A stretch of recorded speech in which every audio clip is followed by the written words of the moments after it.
Bakit ba naninilaw ang ngipin? Anong dahilan? Paano maiiwasan? At paano papuputiin ang ngipin kung sakaling madilaw na? Isa sa dahilan kaya nagiging madilaw ang ngipin natin ay dahil sa mga kinakain natin.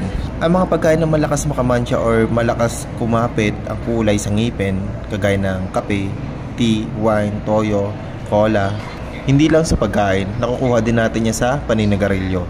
May iwasan naman yung paninilaw ng ngipin kapag regular tayo nag-toothbrush. As in 3 times a day tayo dapat mag-toothbrush. Ang problema, nung bata ka pa, tamad ka mag-toothbrush. Meron namang masasipag mag-toothbrush nung bata pa. Ang kaso, sobrang dami naman maglagay ng toothpaste. Kapag sobrang daming toothpaste kasi, pag dami din ng fluoride.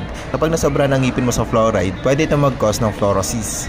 Yung fluorosis naman ay isang condition na nagkakaroon ng white or brown spot ang ngipin. May mga unavoidable reason naman kaya nag-iibang kulay ng ngipin mo. Kagaya kapag nagkakaedad ka, natural na naninilaw ang ngipin. O kaya naman genetically, madilaw talaga ang ngipin mo. O kaya naman kapag may sakit ka.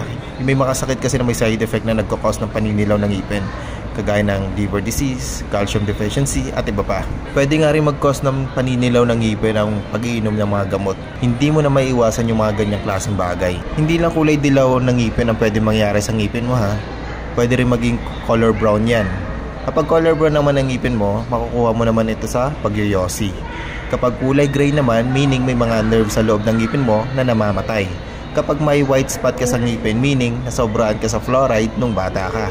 Kapag may nakita kang black color dyan sa ngipin mo, ibig sabihin may bulok ang ngipin. Kaya kapag black spot, white spot, color gray ang nakikita mo dyan sa ngipin mo, tapos sumasakit ang ngipin mo, nangingilo, o kaya kapag kumakain ka, sumasakit, o kaya naman pag nagtutoothbrush ka kapag nasagay, sumasakit, alam mo kung ano dapat mong gawin?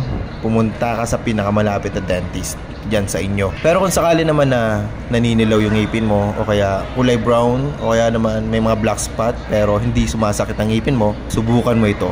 Malaking tulong ito sa ngipin mo. Dr. E Whitening Foam Toothpaste. Yung mga ingredients po nito ay ang Losirol, Citrus Junus Extract, Xylitol, baking soda, mint at essence. Isa-isayin natin yung mga ingredients niya. Yung glycerol or glycerin, ito po ay isang uri ng alcohol.